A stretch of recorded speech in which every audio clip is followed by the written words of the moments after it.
Mantan Ketua Mahkamah Konstitusi Anwar Usman menyampaikan rasa lega setelah resmi mengakhiri masa tugasnya di Mahkamah Konstitusi pada 6 April 2026. Seusai purna bakti yang menggambarkan dirinya meninggalkan lembaga tersebut tanpa beban, layaknya bayi tanpa dosa, seolah kembali dalam kondisi bersih setelah 15 tahun menjabat. Dalam kesempatan yang sama pula, Anwar juga menanggapi polemik putusan MK nomor 90 yang hingga kini masih menjadi perdebatan publik. Ia menegaskan bahwa putusan tersebut tidak dibuat untuk kepentingan individu tertentu, termasuk keponakannya Gibran Rakabuming Raka. Menurutnya putusan itu ditunjukkan secara umum untuk memberikan ruang bagi generasi muda yang telah memiliki pengalaman sebagai pejabat hasil pemilu agar dapat maju sebagai calon presiden atau wakil presiden meski belum mencapai usia 40 tahun. Ia menilai anggapan bahwa putusan tersebut secara khusus membuka jalan bagi Gibran merupakan kesalahpahaman persepsi yang terus berkembang di masyarakat. Meski perdebatan masih berlangsung, Anwar menanggapi hal itu sebagai bagian dari dinamika publik. Ia memilih menutup masa pengabdiannya dengan perasaan lega dan menegaskan bahwa selama menjabat, dirinya tidak membawa kepentingan pribadi dalam setiap keputusan yang diambil. Dan kebetulan pada bulan ini merupakan hari lahir R.A. Kartini yang terkenal dengan sebuah buku yang berjudul Habis Gelap, Terbitlah Terang. Itu ada dalam Al-Quran, minad dulumati ilan nur, dari gelap gulita, atau habislah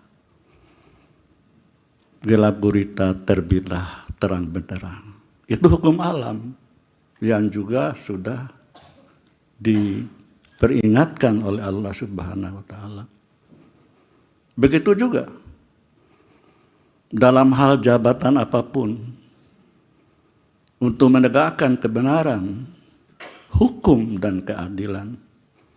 Tadi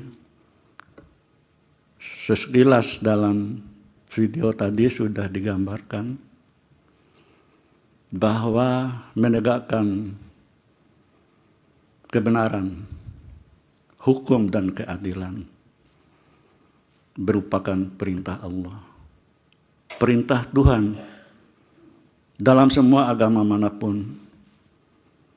Dalam Al-Quran misalnya, surat An-Nisa ayat 58, sudah menegaskan, wa iza hakamtum bainan nas antahkumu bil adli. Ketika kamu menegakkan hukum kepada siapapun, mengadili sebuah perkara apapun, maka tegakkanlah sesuai hukum dan keadilan. Kata kuncinya adalah keadilan. Adil yang didasarkan kepada kebenaran dan kejujuran, bukan didasarkan atas sebuah kebohongan, kepalsuan. Karena bagaimanapun yang namanya kebohongan, yang namanya kepalsuan, suatu saat dia akan muncul. Sehingga saya masih ingat ketika Bambang Harimurti, seorang wartawan senior, menjadi ahli di ruangan ini, saya mengajukan sebuah pertanyaan. Bagaimana pertanggungan jawab media atau seorang wartawan ketika memuat sebuah berita yang menghancur leburkan reputasi, nama baik seseorang, dengan lugas, dan saya kagum atas jawaban Mas Bambang Harimurti.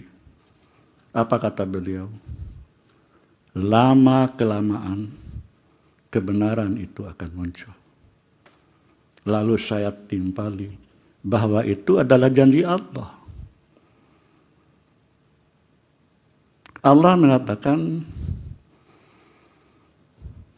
Qul ja'al haqqu wa jahaqal batil innal batila kana zahuqa. Apabila datang kebenaran, maka akan hancurlah segala kedoliman, segala kepalsuan, segala kebohongan. Dan yang pasti bahwa kebenaran itu akan menemukan jalannya sendiri. Hadirin yang saya muliakan, dalam agama manapun mengandung atau memuat hal yang sama, perintah untuk menegakkan kebenaran dan keadilan. Misalnya dalam perjanjian lama, Imamat 19 mengatakan hal yang sama. Dalam agama Hindu, kitab Bhagavad Gita Sloka 4 juga memuat hal yang sama. Yang pada intinya adalah jangan takut pada siapapun untuk menegakkan kebenaran dan keadilan. Download Tribun X sekarang, menghadirkan lokal menjadi Indonesia.